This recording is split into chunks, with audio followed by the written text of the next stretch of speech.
In these uncertain economic times, you've got to do whatever you can to save money. One of our biggest expenses can be our cars, especially when unexpected repair bills hit. Not anymore. If you own a vehicle with less than 130,000 miles, is less than 12 years old, has a warranty about to expire, or even no warranty at all, you could stop paying for car repairs. Roadside assistance, towing, and rental coverage are all included. Don't wait for the next repair. Make one free call right now to see if you qualify. If your vehicle is less than 12 years old, has less than 130,000 miles, even if it's out of warranty, paying for car repairs can become a thing of the past. Call us right now and get your car protected before your next repair bill hits. Get protection and no more repair bills. Call 800-696-1030. Again, 800-696-1030. That's 800-696-1030. 800-696-1030.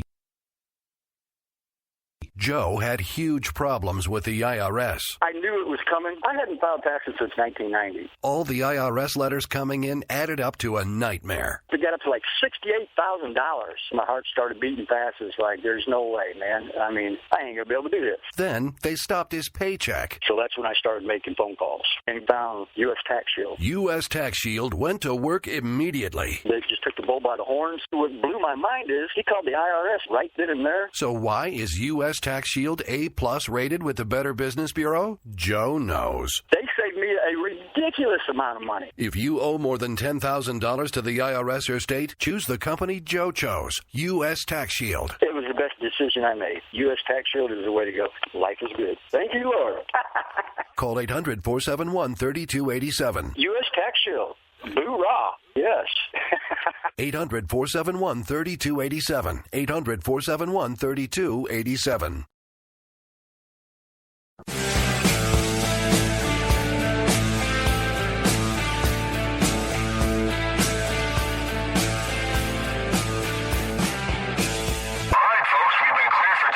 Attention Patriots. Red Nation Rising Radio is about to begin.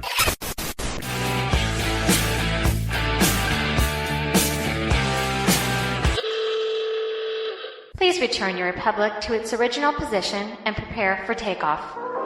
Fasten your seatbelts. It's going to be a bumpy night. It's a long way to the top if you want to rock and roll.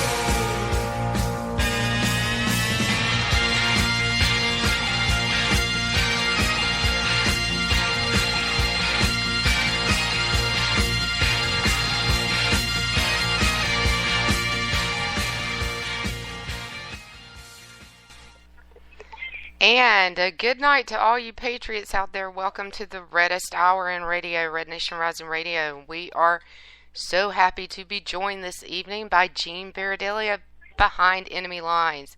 Hi, Gene. Hey, how's everybody doing out there? Oh, we're doing good. I'm so glad to have you to talk about something very exciting that happened last night. It's very exciting for us, and I know it's exciting for you because you did a watch party show, and I know that you and I cannot wait to get into this topic of the debate last night because there's just so much to talk about. But I want to give a shout out to some of our team first, and I know that you'll hang with me with that.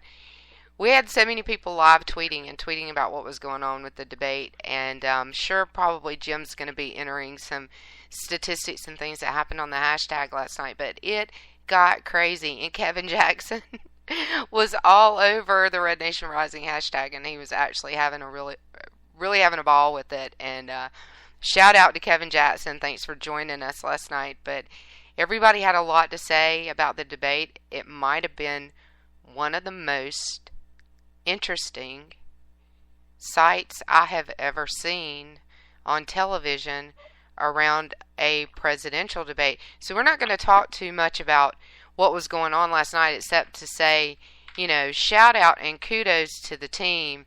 You guys were really into it, and it was a lot of fun, and I had a lot more fun because of you guys, and tag teaming with some of you on our main account was a lot of fun as well. So, it was a different experience for us. It was a big thing for us, and we really had a great time.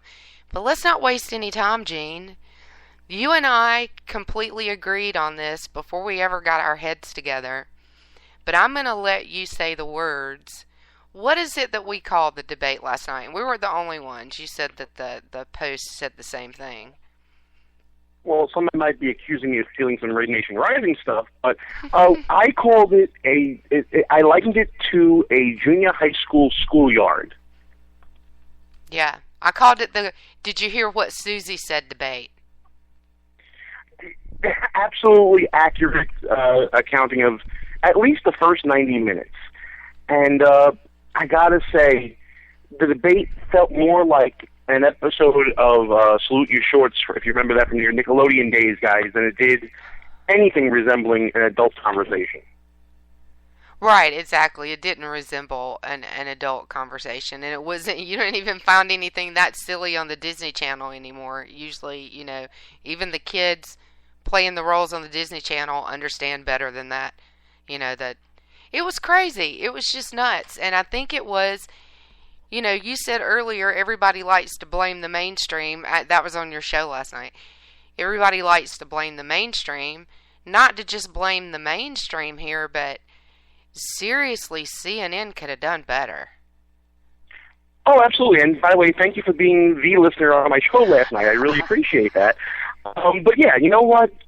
CNN, you got to start at the top. I mean, I'm not even going to go after Jake Tapper, I should say, or anybody else that was actually performing everything. Hugh Hewitt, Dana Bash, whoever was on moderating.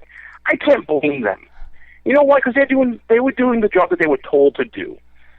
This came from above, in my opinion. This was a hatchet job from the highest levels, and they wanted to stir up some controversy. This debate was more about ratings for CNN than it was about furthering any sort of real dialogue for people to choose their next leader, or at least their next nominee. Yeah, I mean, it was right, exactly. It was almost like it was orchestrated. I tweeted at one point that it seemed scripted to almost. It felt that way, didn't it? Yeah, it did. It felt like, okay, so for instance, one thing I noticed throughout the debates, I didn't really talk about it during the show, Jake Tapper would always talk over the last sentence of every person in the debate. And that killed the soundbite if you wanted to use it later on. Because now every soundbite's going to sound incomplete and cut off without the conclusion. Is that planned, or was that him going to just try to save time and go to the next topic? Well, your guess is as good as mine, but it happens too often. What you do the law for a living. I do words for a living, and I picked up on the fact that there were certain keywords that when they got used, the candidate got interrupted. One of them was Hillary, the other one was Obama, and there were a couple more that were interrupted a little less often, but 8 times out of 10, at least 80-20, when those two names were mentioned, the candidate was immediately cut off. So I understand they were trying to get them to fight with each other. Oh, there's no doubt about that. I mean, it felt like an episode of Survivor. We're going to put them all into the pit. They might as well throw axes into the ring and let them go at it and sold it on pay-per-view. Right, exactly. Somebody else said something about who's, are they going to let them throw the others off the island or fight it out or duke it out? Or, I mean, why don't we have like a celebrity boxing? Like when Screech, who was it? He boxed like Danny Partridge or something. Maybe that would work. Oh, my goodness. Mitt Romney did that recently. So everybody who had Screech on their bingo card tonight, you win. Yeah, really, that's not a word that's said very often. But I mean, we talked about, it was like a schoolyard, so Saved by the Bell. I mean, it makes good sense, but it was. Oh, it totally does. Absolutely. It was 3 hours of almost manipulation. There was a point at which I felt like the candidates on stage were being manipulated by the moderators, and I don't mind them being moderated by the moderators, but they were manipulated. It was like who they let respond to certain comments, the questions, and the first hour was, Mr. Trump said, a candidate, fill in the blank, Mr. Trump said this about you. How would you respond to Mr. Trump? That was the entire first hour of the debate. You know, that reminds me, CNN called me earlier today, and they said that you said something about me, so I'd like to take this opportunity to respond to that at this time. And I just want to say that you are a cocky poo-poo duty head. Exactly. And that was the debate. That was the debate last night. That's all you missed, folks. If you missed it, don't feel bad. Now, we're going to, well, actually, we'll wait for our break. I'm going to go ahead and get this out in the, Bash CNN segment, because we're going to go through the candidates and talk about what they did. But the candidates continued to try to bring it back to policy and debate and talk about actual issues. And every time they did, it seemed as though CNN took it back to a food fight. It definitely seemed that way. So whenever it was either Scott Walker or Chris Christie or John Kasich tried to say, hey, let's be adults around here, it seemed like they were like, okay, yes, thank you very much, sir. Senator Cruz, so-and-so said that you are, and it just went back into the slugfest. It clearly, this was a ratings grab. They knew that the world would be tuning in to see, what will Donald Trump do next? So use that to get eyes on their product and to keep them there to say, hey, look, this is some good TV.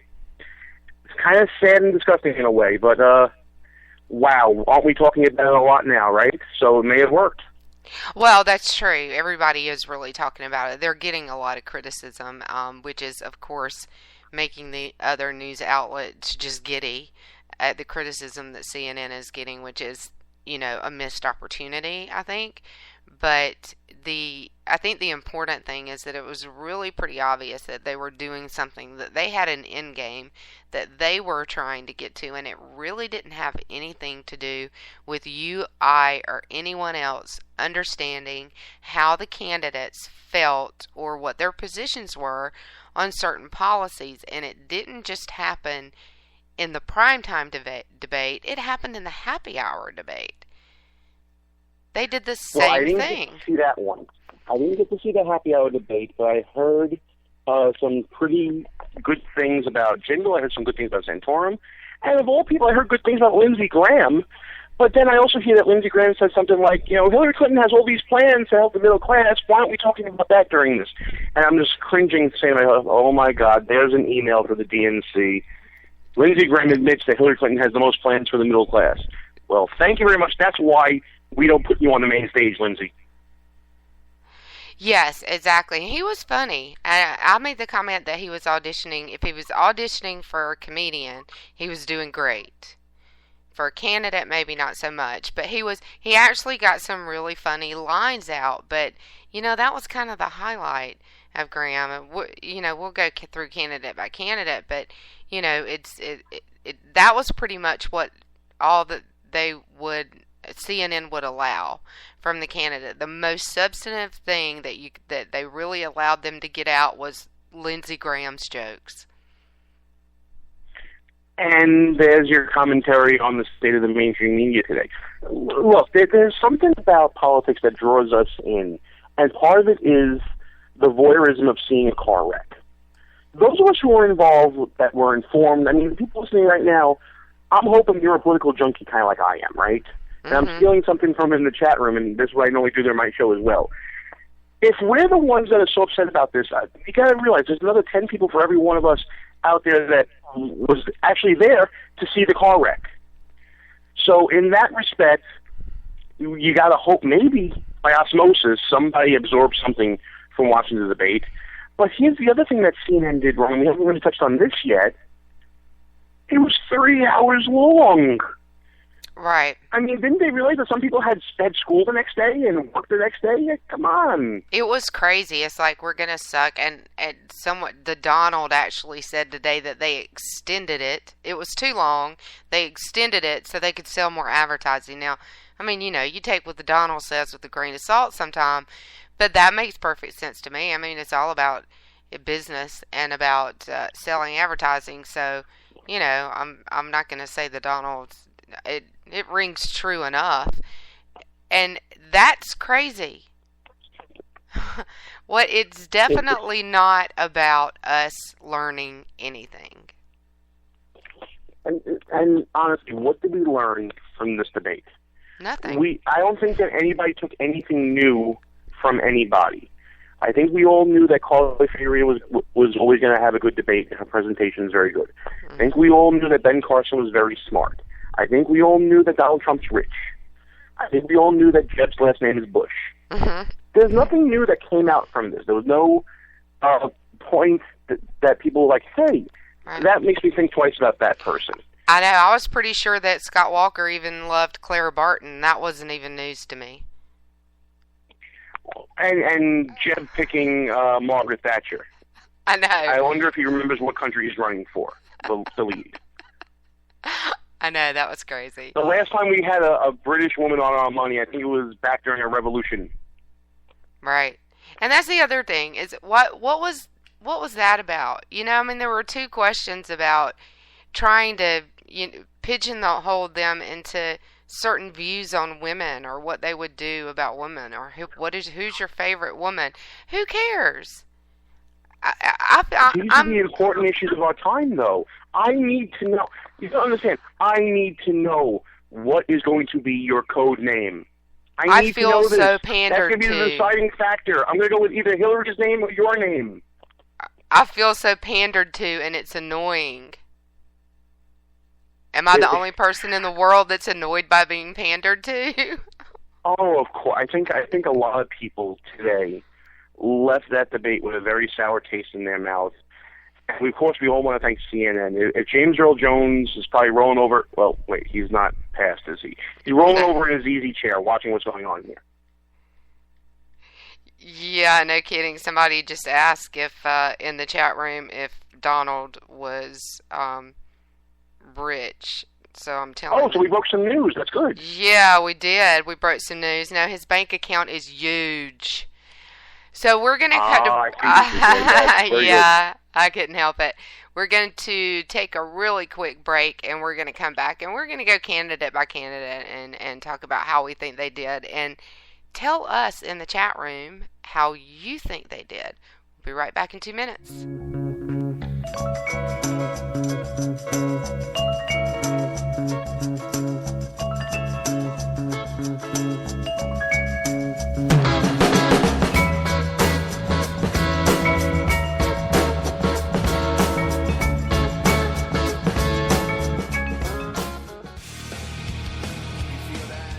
This is JD. And this is Stacy. Join us Tuesday nights, 10 p.m. Eastern, for Game On. Remember, lock up the children and the old folks. Game On, the home of liberservative conservatism. Where no one is safe, no one is spared, not even the hosts. Oh, that was supposed to be a spin cycle. I'm sorry. Yeah, that's okay. We love you anyway. Right round, baby. Self-monitoring right Ebola radio strikes again. Anyway. Anybody see the host monkey? Where's the host monkey? Where's the host monkey? For God's sake, I need an antidote. Just do your rant. Let's pop out of the segment. Find us on Twitter at JD and Stacy. You're listening to K98Talk.com. The staff of K98 Talk and the Spark Radio Network is proud to announce that our very own Rowdy Rick Robinson has been selected as one of the top conservative talk show hosts in the nation for his program, America Off the Rails. Again, congratulations to Rowdy Rick Robinson for a job well done and another reason to stay connected to K98 Talk and the Spark Radio Network.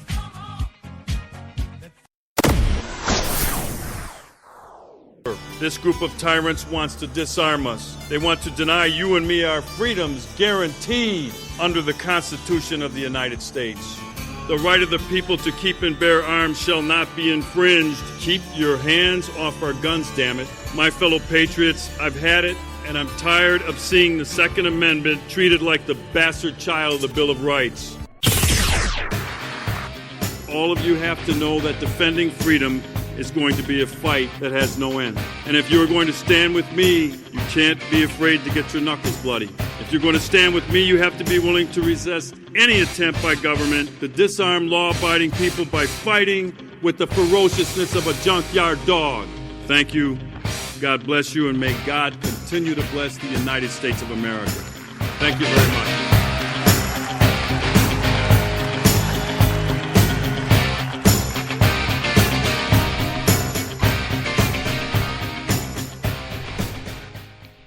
So I gotta tell you, Slick Retrigger, made a comment that was pretty good. He thinks that the debate was a train wreck, but everybody survived. What do you think about that, Gene? I don't know about that. I think time's going to tell, but we'll get into that in a second. You're not sure everybody survived? You know what? I think we'll know this by the next debate. There's at least one or two that I can see not being around by the time the next debate rolls around. Yeah, who do you think that would be? Who are you thinking that is? Well, I think it's one from the happy hour debate and one from the main stage. I think from the happy hour debate, it might be time to say bye-bye to George Pataki. Yeah, I figured you were going to say that. And it pains me because he's from my home state, but you know what? New York Republican, national stage, you have to figure this was going to happen. I mean, he's actually pretty good when it comes to foreign policy. He's pretty smart when it comes to that. And he put all his eggs into the New Hampshire basket, and he may try to hold out until then. But being from New York, I just feel like this campaign is just a way for the high-end consultants from Manhattan to make a little dough while the sun is shining. So, George Pataki, I think it might be off the stage pretty soon. Sorry there, buddy. Yeah, and from the main stage, let me see if you agree with me on this. I know we're going into the losers before we get to the winners, but, man, I gotta feel like Scott Walker's hanging on by a thread. He did not have a good debate. First of all, I think he got the least amount of time to speak for all the questions that were asked. And I think also he got roughed up by Trump, and all he had to come back with was canned lines. And we don't need an apprentice. Well, gee, thanks for plugging his show. But that didn't really help out. Scott Walker would have been so much better served to just keep touting his record and not worry about the pot shots. Mm-hmm. But in this debate, it was kind of hard to do. But he's hanging on by a thread, and he did really nothing to help his cause. Right, and the thing that CNN would do every time somebody's name was mentioned, they would say, well, your name was mentioned. Do you have anything to say? And that made it a lot harder, too. But the results, or what I've seen on Walker, has been really mixed. And our team, for the most part, is hoping that he's going to hang on. I think there's a lot of hope that he'll hang on. And the chat room says that Paul, Christie, and Trump. So Christie is pretty much, everybody agrees on Christie. They agree with you about Pataki, and but Slick says Trump's not going to make it. I kind of agree with Slick. I think he's it's a what goes up must come down kind of thing, and he shot up so quickly. But the thing is that his supporters don't seem to care. So let's just go ahead and start with him. How did you think he did last night? The goal for Donald Trump last night, in my opinion, was to avoid the major mistake. He didn't want to have a Rick Perry moment a la 2012. He wanted to be Donald Trump, but he wanted to avoid the big gaffe. And for the most part, that's what he did. So while it wasn't the same performance he had last time, he took a lot more shots, and there was one point, I think, Carly Fiorina stole the moments from him. Donald Trump did what he had to do. He got out unscathed. When you're the front runner, you want to get out of these debates as quickly as possible with the least amount of damage, because you know everybody else is coming at you. And when there are 10 people coming at you, you're getting it from all sides. And that's what the first half of the debate was. Donald Trump did what he had to do to survive, and we found out in 2 weeks his first big policy statement on taxes is coming out. So stay tuned, folks. Listen, when you don't get to be a multi-billionaire by being dumb and surrounding yourself with dumb people. You gotta think he's gonna come up with something pretty interesting to talk about, and then you can start taking shots at the policies, and let's see how he defends them. Right. Donald Trump's around for a little bit. For everybody who was debating that he's going to be done by the fall, we're in the fall. So now let's see if we say he's going to be done by Christmas. Yeah, I don't know. I mean, I can't see him lasting until, this time next year.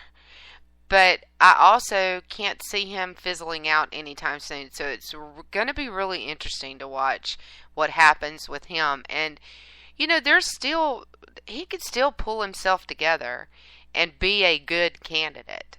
There's still time for that. I don't expect that, but there's still time for him to do that. I'm not judging him either way too much now, except he's the same Donald that he's always been.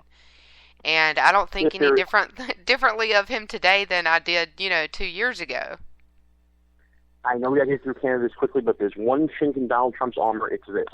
And this comes from a source that I know from within his campaign. Donald Trump's main advisor is Donald Trump. He takes people's advice, but he makes his own decisions and does what he wants to do anyway. Mm-hmm. Donald Trump may end up being his own worst enemy as it comes down to the wire towards the nomination.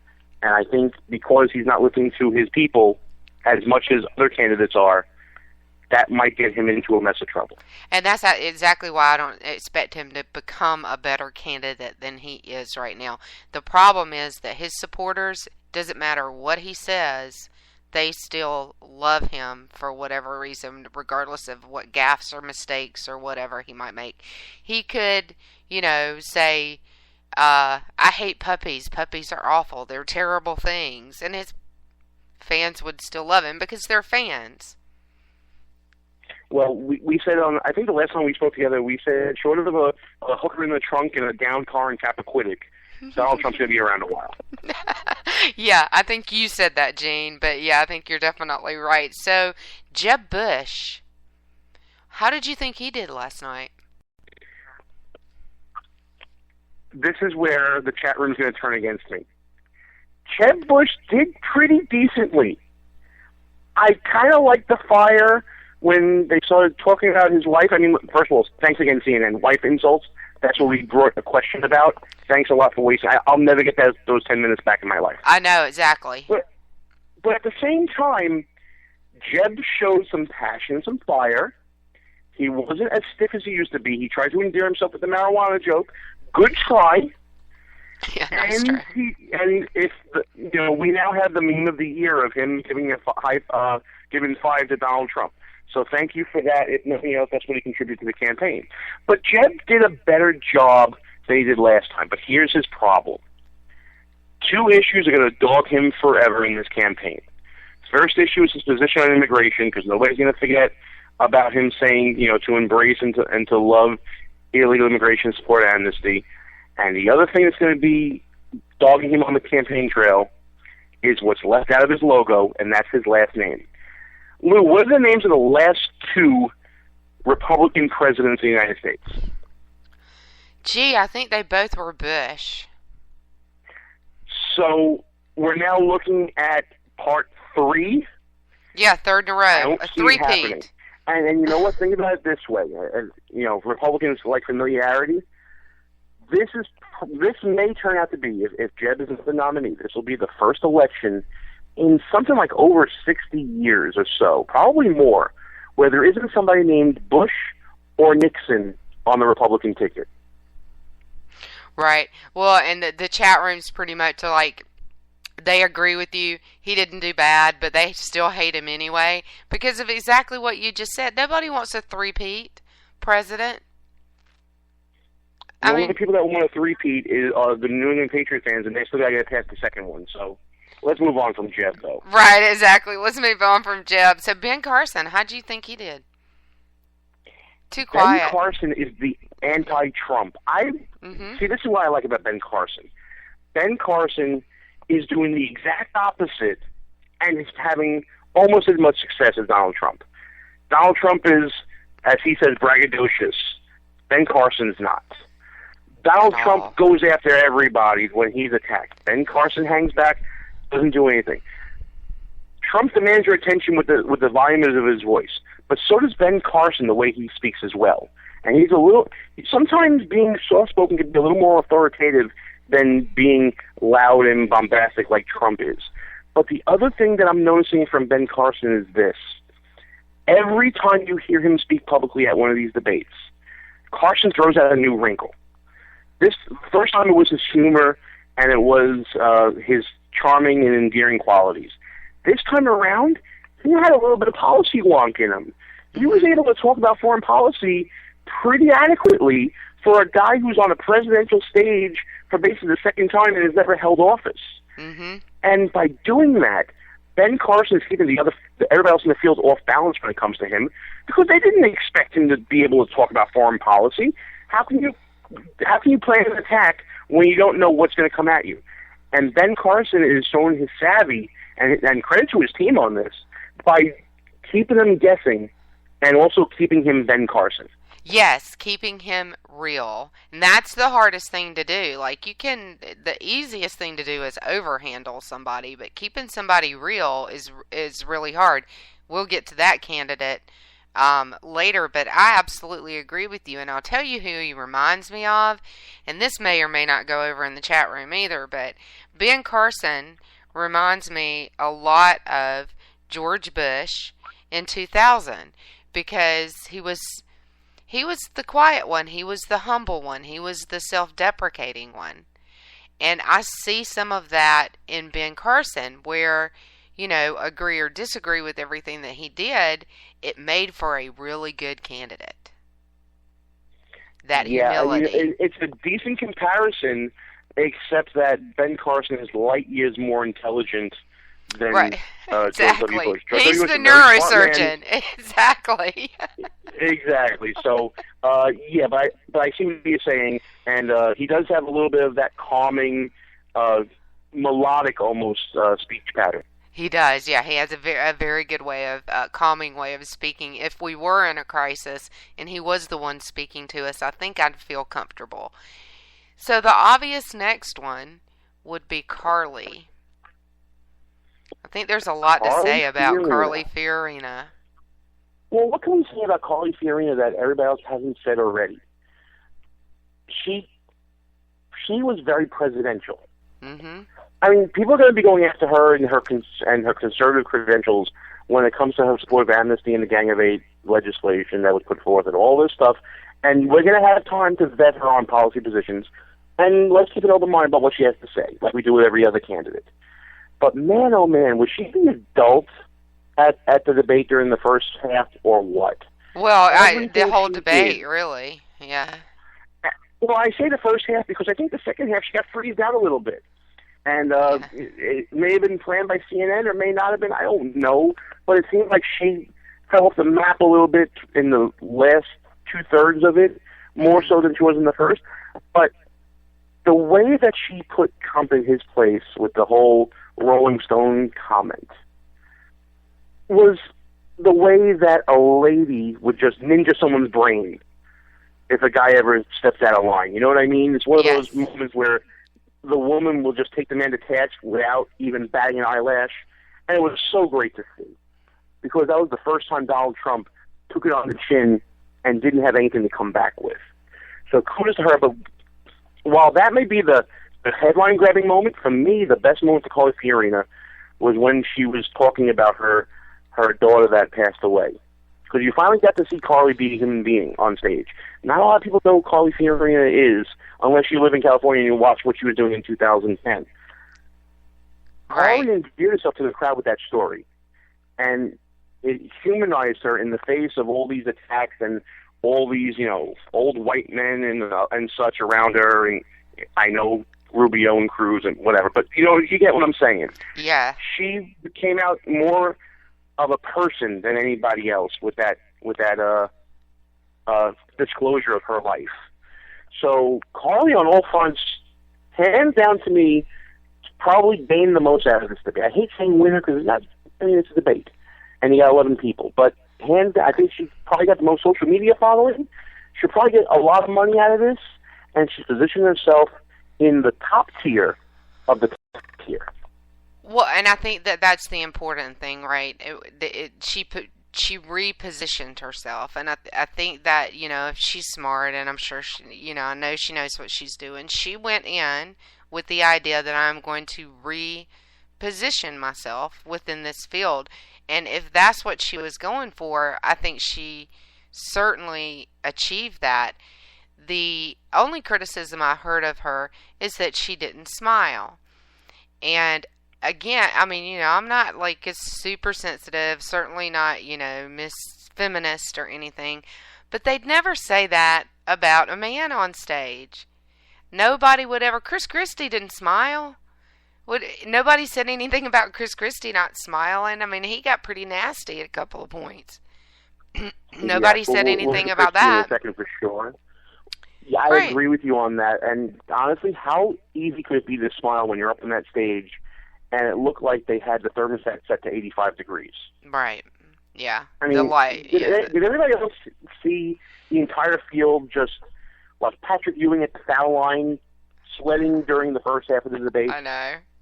Well, and I was just thinking, right, exactly. So you had to throw up and create stage lights in this big auditorium where, I mean, it's a big room where they display Air Force One, and those lights were probably scorching hot. And did they think about, cool ways to cool them down? Probably not. They're like, well, for the Democrat debate. Somewhere Charlie Kristen, his fan, is telling everybody, "I told you so." Yeah, exactly. It's not that easy. So, but it was like everybody was having their Nixon moment because everybody was sweating like crazy. But I thought Carly did a great job. I think she surprised people on policy. But when she, in the moment, turned Trump's words around on him, I think that was when she really got the zinger of the debate. So I think that, you said it's hard. You hate to pick a winner. It's a debate. I mean, come on. There's 9 of them. We've got 7 more to go. But she got the zinger. She does win the zinger award for that one. Oh, absolutely. I just want to say one thing. As I'm watching the chat room right now, there's one commenter, Jade Langley, who says that there's something about Carly that makes me wary of her. Jade, I think you're the first woman I've seen publicly, at least, comment that they are not sold on Carly Fiorina. Because every conservative woman, doesn't matter what age she is, across the board, when they hear Carly Fiorina speak, they're like, I'm with Carly, and that's it, and the decision's made. So, Jade, kudos to you. It looks like you're keeping your mind open on this whole thing, and you know what? Maybe I think we should be a little wary because we still got a lot more to find out about her. We should be wary of everybody, and that's I think that's the problem. The problem that we have from election to election, and we don't want to be liberals and Democrats. Like, we have this anointed person that's going to be the next nominee. I hate that. I absolutely hate that. That's not who we want to be. And actually had a couple of Twitter arguments about I haven't picked a candidate. I don't have a favorite. I'm not sold on anybody. There's too much time left. I would just change my mind anyway. I am the quintessential undecided voter right now. I agree with you totally. Yeah, absolutely. So, okay, let's do one more before we go to break. And since we just did my top 4 or 5, I'll let you pick one. Who do you want to talk about next? Well, I mean, are we going in order of what we like, don't like, or are we just going to go random from this point? Well, let's just go random. I'll make sure we hit everybody. Well, I've been dying to say this all night, but Christie smash. Chris Christie, man. I thought Chris Christie used to be Donald Trump. He used to be the bombastic personality in the room that would take people to task and be accused of being abrasive and rude and crude and socially unacceptable. And now all of a sudden, he's the elder statesman telling everybody how to behave? Come on, that's not Chris Christie I know. The Chris Christie I know acts more like Donald Trump than this guy, whoever he is running for president. Chris Christie, some people said he had a great debate, some people said he didn't. I'm one of the people that said he didn't, because, again, this is not his true character showing. And when it comes down to it, I look for genuineness. Christie was not genuine last night, in my opinion, having seen him for years upon years. running New Jersey into the ground, really, especially that credit rating. So, to me, that was a false flag. Chris Christie, I still got the vision of you hugging Obama right before the election. I'm sorry, man. I think it's time for you to mosey on back to Trenton. I imagine that's why our team thinks that he's going to be one of the next ones out, is just for reasons like that, right? Because he's not genuine. You can tell he's not genuine, and he's not Christie.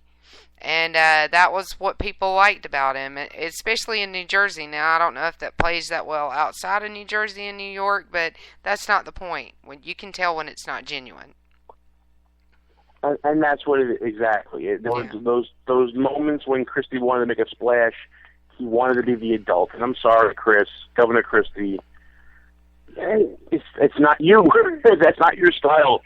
And we've all seen it, so don't try to put on a false face. Right, exactly, because we know who you are already. All right, so we're going to take another 2-minute break, and we're going to come back with Ted Cruz. All right, we'll be right back. When our water heater broke down last month, it was a night.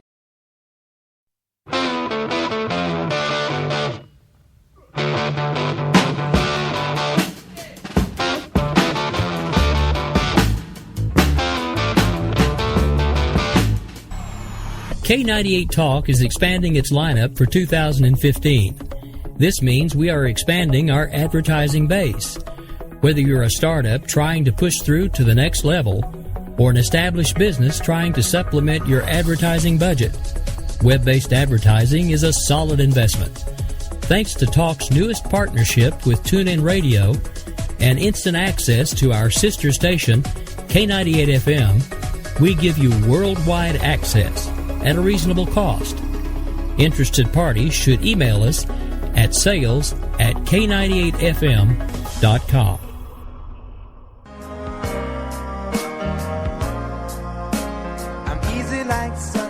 Wondering why you're up early with us on a Sunday morning making a cocktail? News lately got you drinking? Hungover from the mainstream media by Sunday? We are, and we got you covered. We sure do. We got your hangover cure for those weekly news blues. So sit back, top off your mimosa, and add some Baileys to that coffee. Take a match to your copy of the New York Times. Light, funny, and oh yeah, news with booze. And a lot of laughter. Welcome to Bloody Marys and Broadsheets.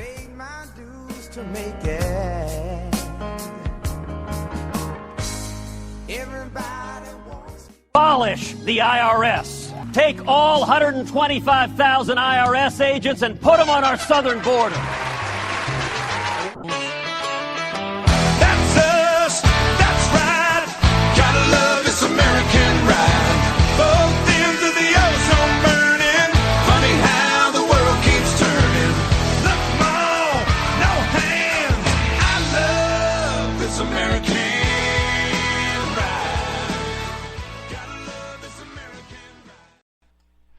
All right, we're back with Gene Baradelli from Behind Enemy Lines. Great show. You guys all should listen in. Gene, tell us when and where you're on before we keep going. Oh, the plug, my favorite part of every show. Yeah. Well, listen, everybody, thanks for having me on. And I want everybody to know that Behind Enemy Lines broadcast live Wednesday nights at 10 p.m. on We Are America Radio. But if you miss it there, and I know everybody on K98 listens to the show as well, because we got it on Fridays at 9 p.m. Eastern Time, 8 p.m. Central on K98. We're also on AM radio in Southern Jersey, Philadelphia area, and a bunch of other internet outlets. And if you want to find out more about us, go to www.behindenemylinesradio.us and look us up on the Facebook and the Twitters at BEL_radio. And we dropped all that in the chat room, you guys, so it's in there. Dig it up. And you've got all the links, everything. And thank you for our lovely lady from Indiana for helping us out with that. So we heard Ted Cruz coming out of that break, and if he had sounded like that last night, it would have been better. Ted Cruz, I was paging him for hours upon hours, waiting for him to show up and explode onto the scene during this debate. You would think that debates are made for Ted Cruz, and when he gets on camera, he is. You see it there. He has the gravitas. He looks right dead into the camera. He's able to reach out through the TV and look you right in the eye. He's very, very good that way. The problem is he doesn't know when to jump in and get into the fray and try to make his points. There were some of those out there, you might want to call them the lower tier, the John Caseys of the world, that were able to jump in and speak at will, Ted Cruz has got to stop being polite and start getting real. He needs to get in there, mix it up, and he needs to go on the offensive a little more. I know he's pledged not to attack people, but disagreeing is not attacking. You can get in there and disagree on policy and not go for the ad hominem attack and still make your point. Don't just wait around for the moderator to come in and tap you on the shoulder. I gotta agree. A little more. Yeah. Yeah, I gotta totally agree with you there. It was definitely with Cruz. It was definitely about him not going after it enough, and I know that. I was thinking that he's got to be thinking that CNN is turning this into a food fight, and I'm not playing. And if that's what he was thinking, I wish he'd come out today and said that, because that would have been a much better message. It would have been a great message. But that was kind of what I was thinking he was doing there, Gene. Just not wanting to play. Well, here's the one good thing that he is doing. Ted Cruz recognizes that his path to victory goes through Donald Trump. Yeah. He's like everybody else in the chat room. He is waiting for Donald Trump to exit stage left. And guess who's going to be there to pick up all the pieces? The guy who went to the rallies with him in D.C., the guy who's complimenting him on the debate stage. Donald Trump losing is Ted Cruz's ticket to the nomination. Right. He wants his supporters. If he steps out of the race, Cruz wants to pick up his supporters, but I think he needs to be very careful with that strategy. So, not to spend too much time on any of these guys kind of at the bottom. I want to go ahead and do Marco Rubio because he's not, quite so far down. I thought he did a good job. I liked Marco Rubio. I think he's another one of these guys that's waiting for his coming out party. He's biding his time a little bit. He had a little bit of that moment. But, okay, the opening statement with the water bottle, okay, we get it. You had your gap with the water bottle. Ha, ha, ha. It was a corny the joke. The delivery was horrible. It felt like a canned line. It was one of those ones where everybody at the party I was at went, okay. It was not a great first impression, and I think that may have colored my view of him for the rest of the debate. It was very serious person, very serious candidate. Probably the best off-the-cuff speaker outside of Ted Cruz. Right. I thought he did a good job. But I got to tell you, as a Bulldog fan... You like that when you hear him? I don't get a tingle. I don't get a tingle, no. But as a Bulldog fan, if he says Florida Gator one more time, he's done. I'm not even going to consider him. But that's just me. Go Dogs. So, but I thought Rubio did a decent job. I thought he did a pretty good job of debating. But I thought he was kind of like some of the other ones. His heart was not in the food fight. Therefore, he got left out a little bit. Rubio lived to fight another day. I think that was the goal for him for this debate. Yeah, I think so too. And I think that the same could be said possibly of Scott Walker. I think his heart wasn't in the food fight, so he got left out a little bit, but I think that he's hanging on by a thread, but he's living to fight another day. As one that likes Scott Walker, I'm hoping so. Yeah. But the wannabe junior so-called analyst in me is saying, man, Governor Walker, what a disappointment you've been so far. He hasn't really distinguished himself in the field. And if anything, he's taken a couple of steps back from the first debate, even now into the second debate. He got the least amount of speaking time. And it shows in his confidence when he's speaking. He started out pretty confident, He had the line about Donald Trump, we don't need an apprentice. We already have one. Okay, great. But then Trump hit back. And getting into a battle over your own record in Wisconsin. And if you're not authoritative on your own record against Donald Trump, how are you going to be authoritative against your own record against Hillary Clinton? Right, and people expect him to be a fighter. And one of my comments also last night was that if you don't meet the expectations, right? So that's what you have to do in a debate, is you have to meet or exceed the expectations of people. And expectations were higher for Ted Cruz, they were higher for Scott Walker, and they might have been hurt a little bit by not meeting them. I think maybe they lived to fight another day, but they didn't really meet the expectations. Rewind back a couple of months ago to the summer. Of all the potential candidates that people were waiting to announce, Scott Walker was the man. He finished second at the CPAC straw poll before he announced, before he was even in the race. Everybody was anticipating him, especially the Democrats, who were lining up the attacks, especially when it came to labor issues, against Scott Walker. And that was... Those same people now are holding their tent and saying, you know what, there's no need for the anti-Scott Walker pack. He's doing the job on his own. That's true, and that's a really great analogy, because that's a relatively short period of time. It's a shorter period of time than we have until the election.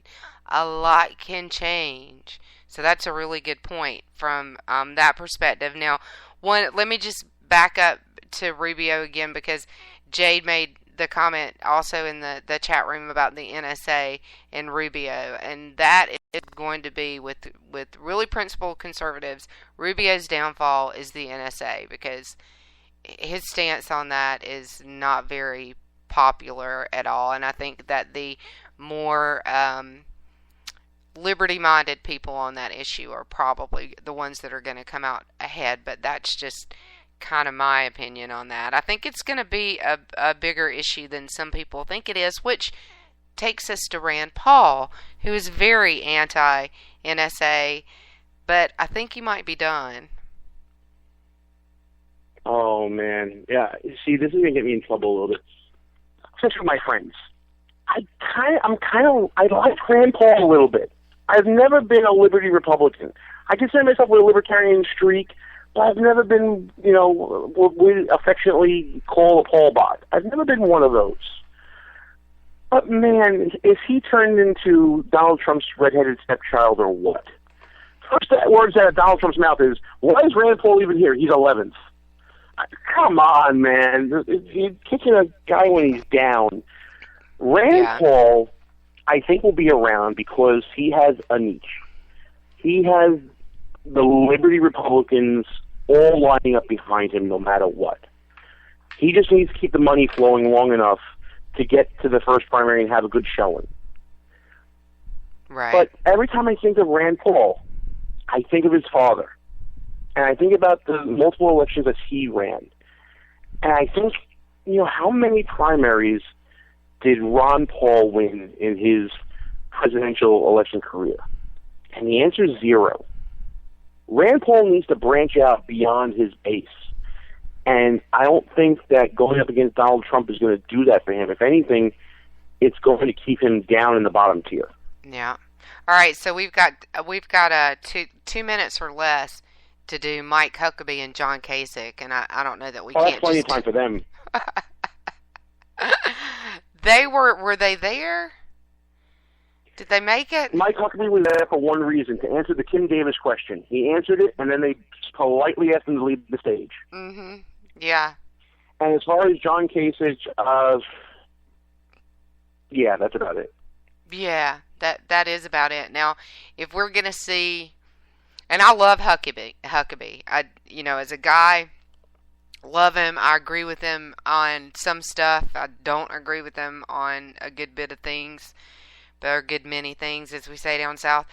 But I just don't know that he's got a lot of hope in this race. But, he's got a couple other careers, so I think he'll be fine. But I think he's a really good man, and I hate that for that reason. But I can't see him surviving this, really. Well, the good thing about all these candidates, and maybe we can wrap up on a high note, is that they're all good people. Yeah. And we saw that with Rick Perry when he left. He left on a high note, and everyone basically sang his praises, right? Mike Huckabee is a good man, but but let me tell you something. When he exits, you might have, enter Rick Santorum. He'll slide right in there for the social conservative wing of the party, end up on the big stage maybe, and could turn a few heads. Yeah, absolutely. All right, well, we're going to have to sign out and make room for JD and Stacy without JD coming up. She's got a couple of special guests with her. She's in the chat room already. I know you guys have said hello to her. But, Gene, it is always a pleasure to have you on the show. I love it. I feel like we've got North and South covered when we're on the show together, and it's always a pleasure. Absolutely. Oh, this was a blast. Thank you so much for having me. I want to thank everybody in the chat room for hanging out with me, laughing at my bad jokes, and I can't wait to do this again sometime soon. Absolutely. We love having you, and I'm sure we'll have you back. And you guys, we will be back here next week with Cameron Gray from the NRA, but he will be talking to us about the Iran deal and Israel, and he's got some special expertise on that, so it'll be a really good show. Stay tuned for Stacy and Friends coming up next on Game On. You guys have a great night, and keep rising. See you next week. When our water heater broke down last month, it was a nightmare. It took 5 hours for the plumber to show up, and he charged us a couple of $100 just to come out. And then it cost another $1,800 to put in the new water heater. By the time it was all said and done, I felt like I'd been taken. But what else could I do? The smartest thing you can do is get a home warranty from American Residential Warranty. Their home warranties pay to repair or replace all your major appliances when they break. And they will break. And at the worst possible time. Call American Residential Warranty right now for free information on home warranties starting at just pennies a day. Don't wait for your refrigerator to stop running or your ceiling fans to stop turning. Call American Residential Warranty right now. Ask how you can save 50% on washer and dryer coverage. Just call 1-800-513-6154. That's 1-800-513-6154. Again, 1-800-513-6154. Call now. Tired of paying outrageous prices for Viagra? Well, we have great news for you. Now you can finally get Viagra at huge discounts. Healthy Man allows you to save up to $500 on Viagra. Why pay U.S. pharmacy prices of $15 per pill or more when you can get Viagra for less than $3 a pill? Call today and get 40 Viagra pills for only $99. This can cost as much as $600 at your local pharmacy. You can't afford not to call us. If you want Viagra at the lowest prices, never pay $15 a pill pharmacy prices again. Get Viagra for less than $3 a pill. Call 1-800-516-7602 today and save up to $500 and get 40 pills for just $99. Healthy Man is fast, easy, and affordable. Operators are waiting at 1-800-516-7602 to take your call right now. Call 1-800-516-7602. That's 1-800-516-7602. Again, 1-800-516-7602.